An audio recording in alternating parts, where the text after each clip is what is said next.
সোনাপাপ্পুদের বিষয় না, এই সোনাপাপ্পুদের তো লাইসেন্স দিয়েছে কাউন্সিলররা, মেয়র তো সব জানতেন। কয়েক হাজার কোটি টাকা তো তোলা হয়েছে, তার মানে এই টাকাগুলো তো বের করতে হবে। 100% কাউন্সিলর কেন বলছেন?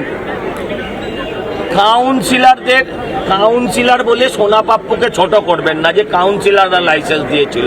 সোনাপাপ্পুর লাইসেন্সে সই করেছিলেন স্বয়ং মমতা ব্যানার্জি। মমতা ব্যানার্জির চোখে যিনি ডেপুটি পুলিশ মিনিস্টার বা যিনি পুলিশ প্রতিমন্ত্রী ছিলেন, তিনি হচ্ছে শান্তনু সিনহা বিশ্বাস। এই শান্তনু সিনহা বিশ্বাসের সঙ্গে সোনাপাপ্পুর একদম লিখিত পরিত ব্যবসা ছিল, বাণিজ্য ছিল। এরা একজন পুলিশ হিসেবে, একজন প্রমোটার হিসেবে, একজন পলিটিশিয়ান হিসেবে, এরা তিনটে অ্যাঙ্গেল তৈরি করে এরা মানুষকে ভয় দেখিয়ে 10 টাকার জমি 2 টাকায় কিনতো, কেনার পর তার উপরে তারা অবৈধ নির্মাণ করে হাজার হাজার কোটি টাকা, যেটা আপনি বলছেন, এরা তুলেছে। এই নির্মাণগুলোকে ইমিডিয়েট গুড়িয়ে দিতে হবে।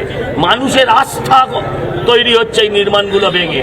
এই নির্মাণগুলো ভাঙছে না, ভাঙছে মানুষের চিরাচরিত ধ্যান ধারণা যে এদের বোধহয় কিছু করা যাবে না, সেইটা ভাঙছে।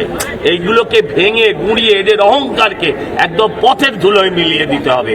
এই সমাজে এদের কোনো জায়গা নেই। এটা যেন বাংলার মানুষ ভোটের মাধ্যমে যেটা বুঝিয়ে দিয়েছেন, আমরাও যেন সেটা বুঝতে পারি এবং সেটা দায়িত্ব সহকারে পালন করতে পারি।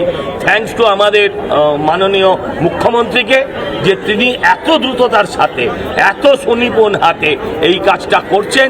ফলে আমরা, আপনি যেটা বলছিলেন যে বুলডোজার বাবা, বুলডোজার মামা, আজকে বাংলায় বুলডোজার দাদার রাজত্ব চলছে।